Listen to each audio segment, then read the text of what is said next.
É isso que nós vamos ver. Portanto, e sintetizando mais uma vez, essa nossa conversa terá duas etapas. Na primeira etapa, mais doutrinária, e da qual eu me servirei principalmente de documentos papais, documentos pontifícios, eu tentarei responder as seguintes questões. O católico, nas atuais circunstâncias, tem a obrigação moral de votar? Ele peca por omissão, ele boicotar a eleição?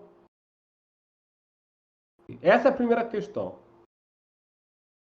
Essa questão, inclusive, é muito recorrente, né? Assim, porque alguns candidatos que estão à frente, né, assim, eles não têm muito de católico, né? Então as pessoas ficam um pouco receosas de votarem neles, por exemplo, né?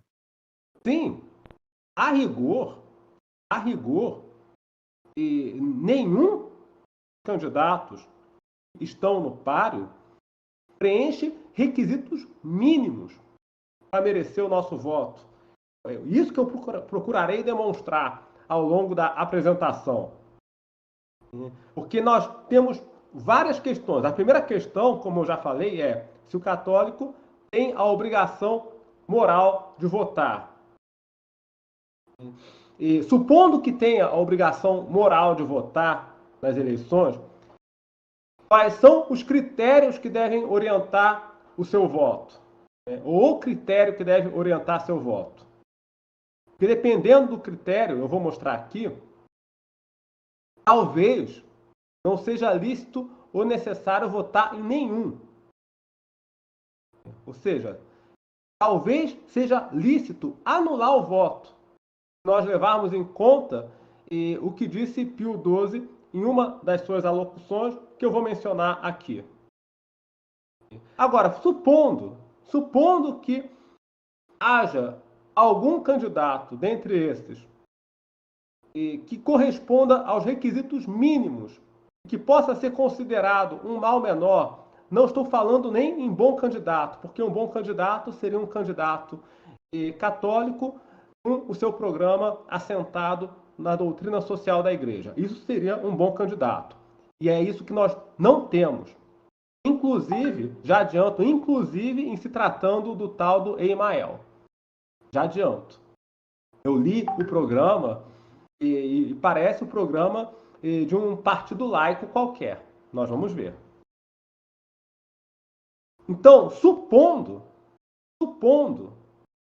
que o católico tenha a obrigação de votar, supondo que um dos candidatos ou alguns preencham os requisitos mínimos citados por Pio XII na sua alocução de 1946, tanto possam ser considerados um mal menor, ainda tem uma terceira questão a ser respondida.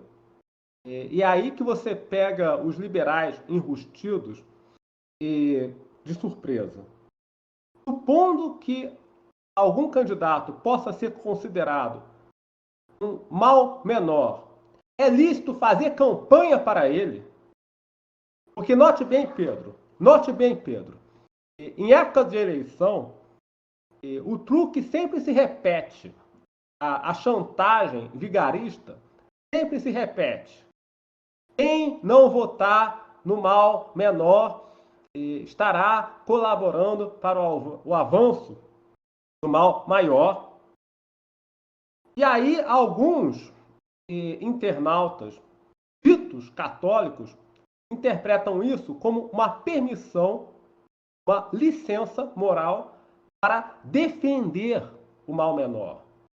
E como eu já disse, mal não se defende, pessoal.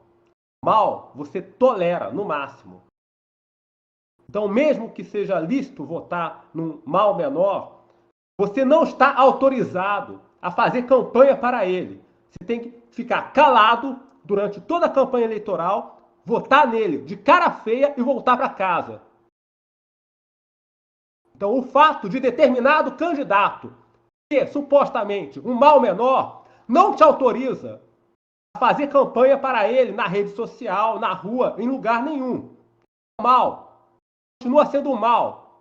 E mal não se defende. Você tolera, no máximo. Você poderia fazer campanha para ele se fosse um bom candidato. Um Gabriel Garcia Moreno, por exemplo. Se fosse o Gabriel Garcia Moreno, a Dona Maria I, o Dom Miguel, aí você poderia ir para a rua fazer campanha para ele. Mas como é o mal, você não pode. O erro não tem direitos. Já dizia Santo Agostinho, o erro não tem direitos. O erro pode ser, no máximo, tolerado. No máximo. E você tolera de cara feia. Má vontade ainda.